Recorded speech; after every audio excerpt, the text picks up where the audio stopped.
Olá, eu sou a Gabriele Ribeiro, do 3 para 1. Estou aqui hoje com uma convidada na colaboração do nosso projeto do Dia D. E ela vai falar um pouco sobre as areias monazíticas. Eu sou Beatriz Vieira Bueno, sou professora de Educação Física pela UFES, me formei em 1968 e sempre trabalhei com educação física e comecei a pesquisar Guarapari e me interessar depois pelas areias por causa da fonte dos jesuítas, que é perto da minha casa, faltava muita água em Guarapari e invadiram o morro todo e quando cercaram a fonte falei, não, isso é do povo de Guarapari.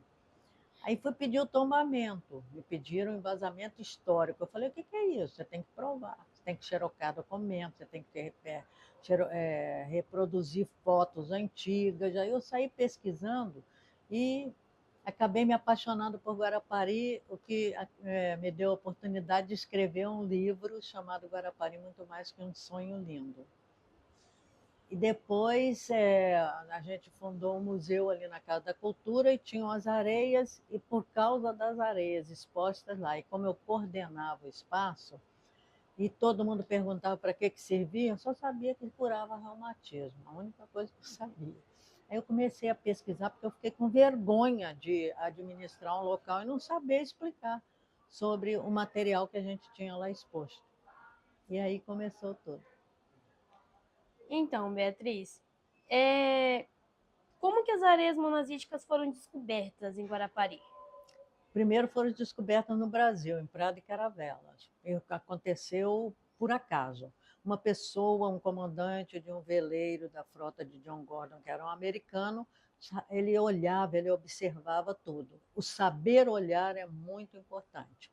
E ele viu uma areia amarela, escuro, cor de ouro velho, pegou um pouco, mandou para o diretor da empresa, esse americano, e ele mandou para um geólogo no Rio de Janeiro para analisá-la. Ele chamava Orville Derby. Derby não teve como analisar as areias, mandou para Henrique Gorsec, fundador da Escola de Minas de Ouro Preto.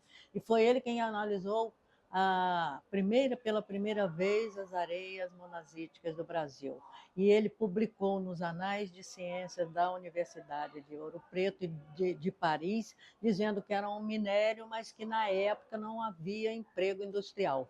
Foi em 1884 e 85.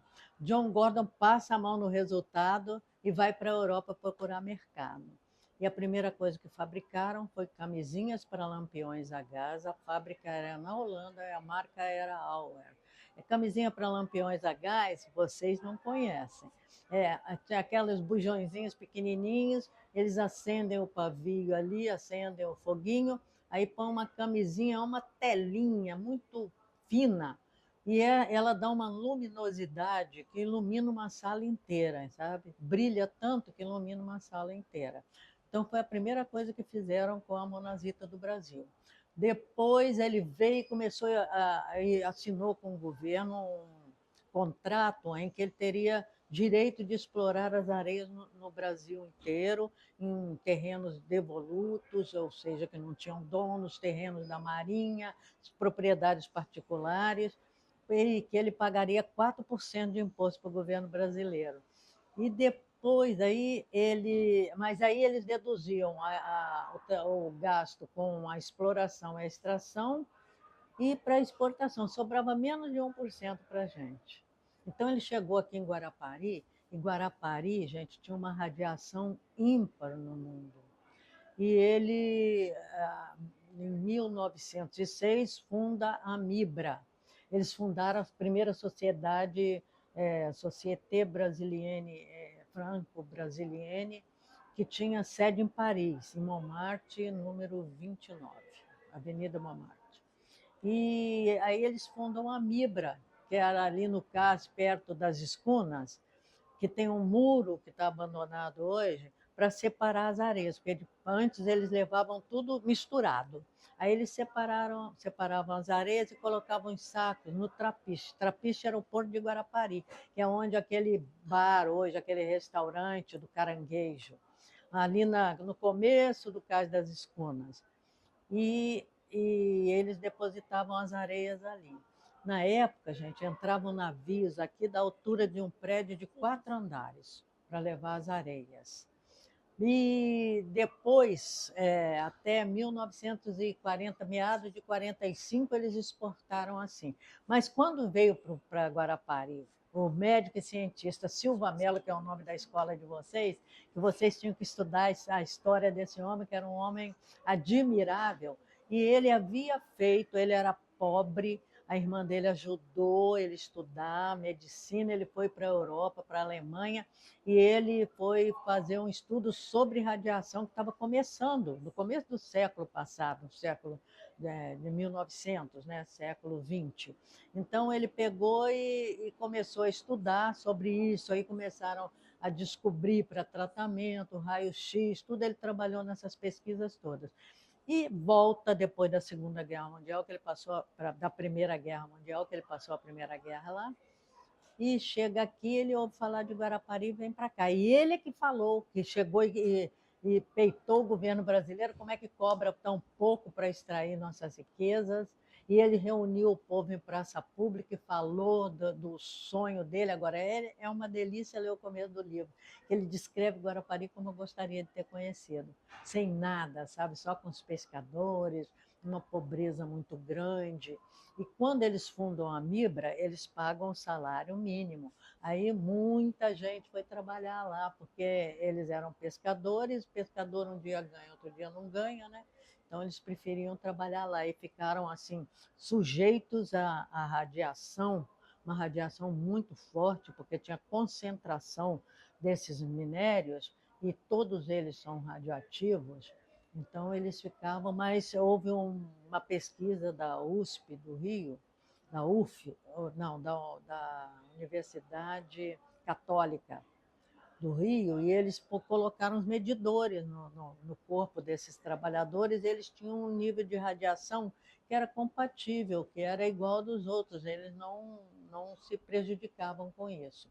Tanto que o povo vivia muito. Gente, a minha mãe, quando tinha 45 anos, ela era tão velha quando morreu com 76. A média de vida era 50 anos naquela época.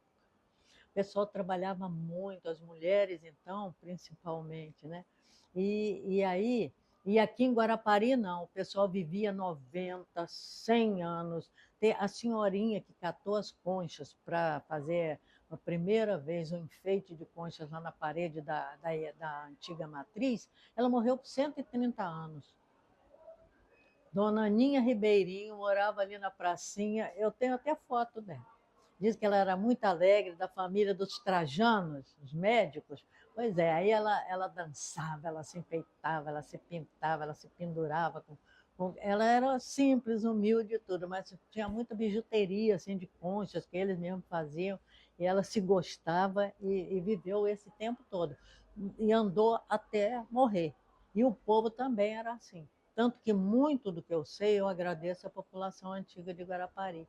Eu encontrava com um velho, se eu não tivesse um papel dentro da bolsa, eu pegava no chão, pedia no bar, dava um lenço, um guardanapo, tudo, eu ia escrevendo, ia anotando as coisas, porque era uma coisa assim admirável mesmo. E o Silva Mello observou isso. Ele descreve a população como magrinha, mas de uma energia fabulosa, mas também era muito puro o ar, a água, apesar de muita pobreza, o mar era transparente sempre, entendeu? Então, Silva Mello falava, não construam prédios, vai canalizar essa brisa gostosa que vem do mar.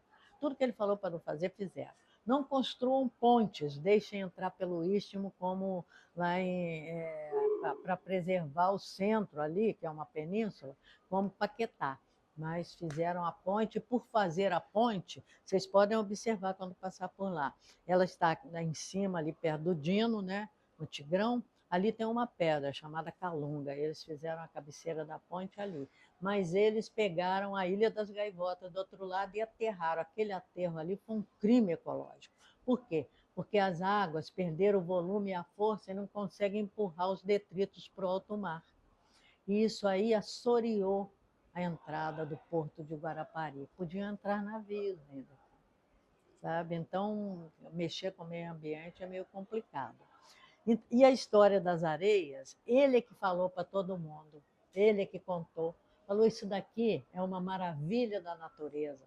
Não vendam nada, eu não vou comprar nada, eu tenho dinheiro para comprar Guarapari todo, não vou comprar nada, não vou deixar ninguém dos meus parentes comprar, não aceito o que o prefeito me ofereceu, porque isso é de vocês. Mas eles não escutaram, porque o que o turista oferecia para eles, eles não iam ganhar a vida inteira deles de trabalho. E a história das areias, então, começa assim, mais por causa do Silva Melo, muito mais. São, Então, por isso eu sugiro, nem que vocês xerografem as páginas, vão trocando, pesquisem, leem, olhem, porque é fantástico. E as areias, por que, que a gente tem as areias? Porque nossas rochas são gnáisses de origem vulcânica e os minérios estão incrustados nas rochas. E aqui nessa pedra vocês podem ver que tem muita granada, tem um pouco de monazita, mas nessa daqui ó, tem muita monazita, que é amarela, a granada é a vermelha. Dá para vocês verem, tá vendo? A preta, só a zirconita que a gente não enxerga. E o que, que acontece? O que transforma em areias é a erosão, é a chuva, o vento, a gente pisando, isso aí que vai desgastando e vai soltando e virando as areias ali. E as correntes marinhas é que levam maior ou menor quantidade para determinadas pedras. Tem dia que a gente chega na praia da Areia Preta, não tem nada. No outro dia você chega até um monte. Quando tem muito, eu fico até emocionada, porque eu penso no Silva Melo, que viu isso tudo assim em abundância aqui, sabe? Mas, assim, por exemplo, já vi metade da praia das Virtudes de areia monazítica. Eu fui lá, peguei minha máquina, fui lá, tirei, naquela época ainda era máquina, peguei minha máquina fotográfica e fotografei. Sabe, é umas coisas assim espantosas. E outra coisa, a areia preta, eu vou descrever cada uma das areias. Na areia preta, ela tem ferro magnético, então ela sofre atração de ímãs. A gente separa com o ímã. Ó. Agora, o plástico aqui não gruda, né? Ela é isolante, a borracha é isolante, tá vendo? Não gruda. Mas aqui ó, a gente tira areia, eu que separo as areias pretas que eu tenho. Eu vou lá na praia da Areia Preta, eu pego a areia, porque eu trabalho como guia de turismo. Por causa disso, eu acabei fazendo o curso de guia de turismo. Eu que dei todo o material de Guarapari para o Senac. O Senac, os cursos são espetaculares. Ninguém tinha nada de Guarapari na época. Eu não tinha assim, o livro ainda não, mas eu fazia apostila e ia distribuindo. As crianças iam lá para casa estudar e pesquisar e eu arranjava para eles. E eu peguei e ensinei para eles todos. Você tem que deixar, a areia tem que estar seca. Se não tiver seca na praia, você leva para casa e põe no sol, né? Cuidado com o vento que leva tudo. Você põe no sol, põe a areia para secar, e aí você vai com o ímã. Passa por um pedaço de jornal, depois você limpa o ímã, passa esse para o outro, vai passando até ela ficar pura. É assim que separa a preta. E se vocês quiserem uma hora, eu vou com vocês lá para vocês fazerem isso. A areia granada, ela é maravilhosa, olha. Elas são minúsculos cristais vermelhos, que só não são usados para incrustar em joia, porque quando faz a lapidação, a gema da pedra fica muito pequena. Mas eu tenho aqui umas pedras que dá para fazer lapidação. Tá vendo? É que eu catei na praia, lá na prainha lá de casa, atrás de casa. A Praia da Fonte tem muita, sabe? Aqui, ó, essas pedras têm uma gema boa para fazer, para propor em joias. E o que que tem essa areia? Ela tem manganês, prata, magnésio, alumínio e outros metais.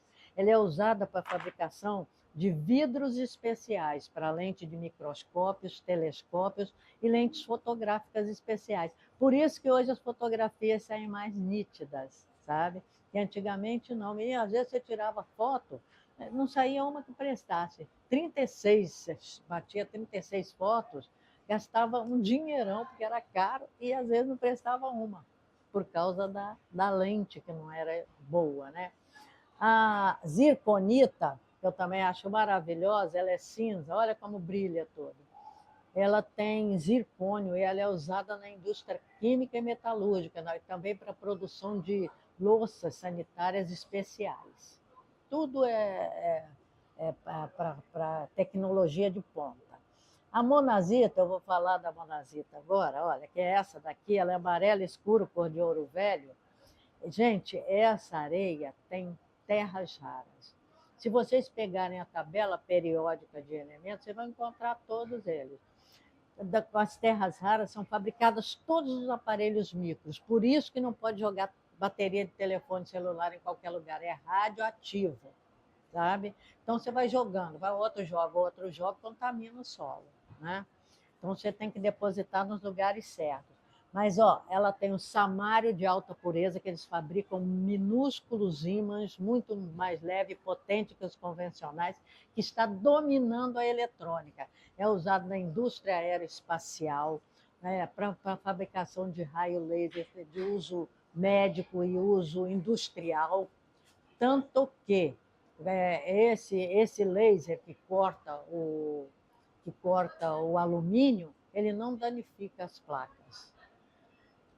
Tem o OMI, o Túlio e o Hérbio, que é a tecnologia nacional, que eles estão fabricando um raio laser de comprimento adequado, que interage muito bem com o organismo humano e que está substituindo a broca dos consultórios dentários. Desgasta menos o dente, portanto, dói menos e não faz aquele barulho que mata a gente do coração, do motor do dentista. Com o ítrio, que é uma das terras raras mais caras, é o que ela entra na composição da cerâmica especial que faz com que os trem-balas levitem. O trem-bala ele adquire uma velocidade muito grande porque ele não tem atrito com o trilho. Ele como sobrevoa o trilho por causa dessa cerâmica. É o que dá luminosidade ao tubo de imagem das TVs. Então, é uma gama de aplicações. Essas lâmpadas que economizam energias, 20 componentes dos carros modernos atuais, tudo feito com as terras raras da monazita. Gente, eu formei em 68. Uma das minhas colegas, ela foi convocada para a seleção brasileira de corrida, ela fazia corrida, do 4%. Então, ela foi treinar no Rio, aí depois uma das meninas machucou, eles acabaram não indo, mas ela esperou o pessoal que fez amizade. Eles falaram, gente, é uma coisa incrível. Em 1968, no Japão, apertava o botão, levantavam os postes de vôlei para vôlei. Aí eles punham a rede, apertava o botão masculino, você podia medir de qualquer lugar, que era perfeito, feminino a mesma coisa. Mas o que tem de mais importante é que o japonês pendura a televisão na parede igual quadro. Isso chegou para a gente no ano 2000, praticamente, sabe? Com a nossa tecnologia, com o nosso minério. É inadmissível isso. Então, vocês que são jovens, procurem se especializar, procurem se interessar, estudar, para vocês poderem administrar junto com o governo, né? Para não deixar levar isso para lá, para vocês produzirem tecnologia, sabe? Quem sabe eles abram campos para a gente aqui, né? Se depender da gente de esquerda, vocês vão ter essa chance. Então, porque falta tecnologia. O governo brasileiro tem a capacidade de expulsar nossos cientistas. Não dão valor, a pessoa vai para fora para poder trabalhar e ganhar bem, sabe? Porque aqui não dão valor ao professor.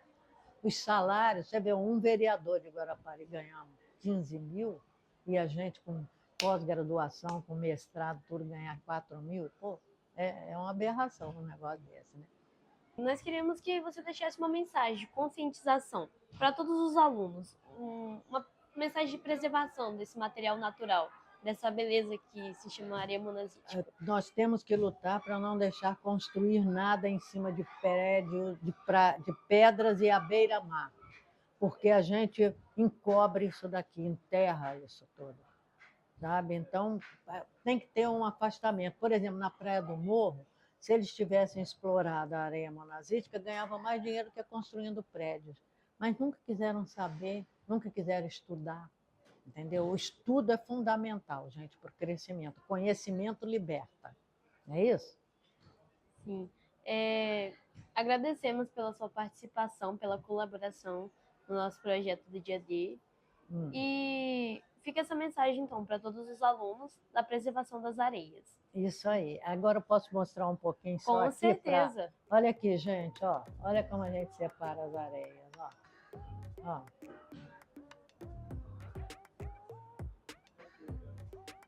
Isso aqui é o mais interessante, o que desperta mais. Se eu encostar um pouquinho o ímã aqui, ó, sobe tudo, ó.